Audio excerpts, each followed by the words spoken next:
Hello there! So, you're thinking of getting into painting miniatures, but are worried that it might be too difficult for you. Maybe you're just afraid of painting because you think your miniatures will never look as good as the ones on the box cover. Well, fear not. If a Muppet like me can do it, so can you. Listen, I'm gonna record a few short videos to show you some of the basics and how easy all of this really is. To begin your journey, I recommend you get one of these.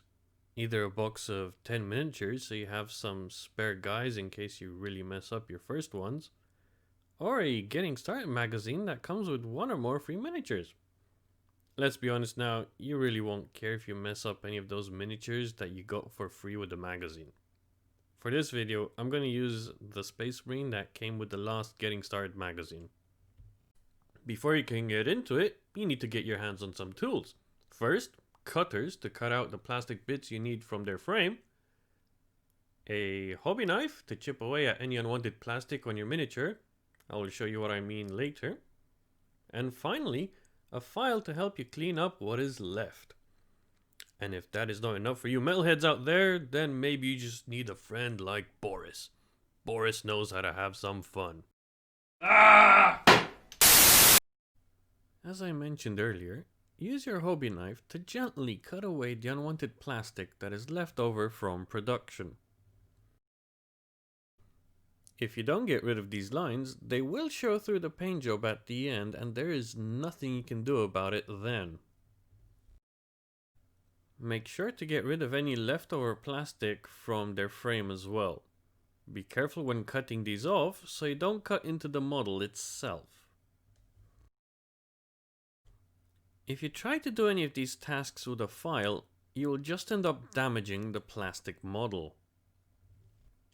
Use your hobby knife first and only come in with the file at the end to polish things up. After cleaning up all the plastic bits, you can start sticking them together. And just in case you've never seen a humanoid in armor before, this is what it should look like in the end.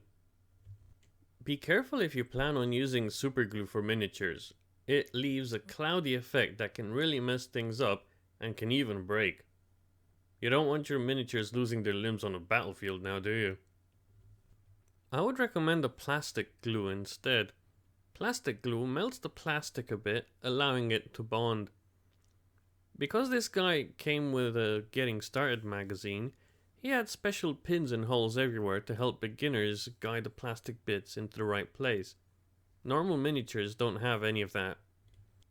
I usually never stick the head, backpack or arms on until the very end because it makes painting all the small details easier. I would recommend you do the same if you think it will help you paint some of the harder to reach details. Just make sure to not paint over the plastic parts that you need to stick together. Painted plastic does not stick well. With the plastic work out of the way, this miniature is now ready for a coat of primer.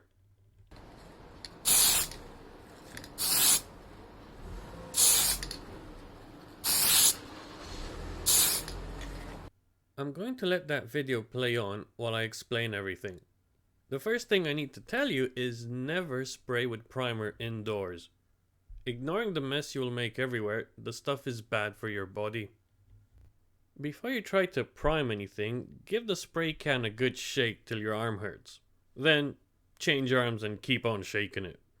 The goal here is not to cover your miniature with primer all over, but to spray multiple thin layers of primer to help your paint stick to the miniature.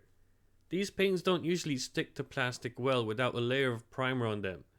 Primer creates the pores your paint needs to attach to.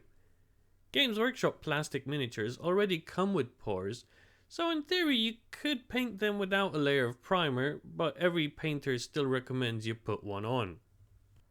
When spraying on the primer, don't focus on one area for too long. You want to move from side to side with short bursts of spray.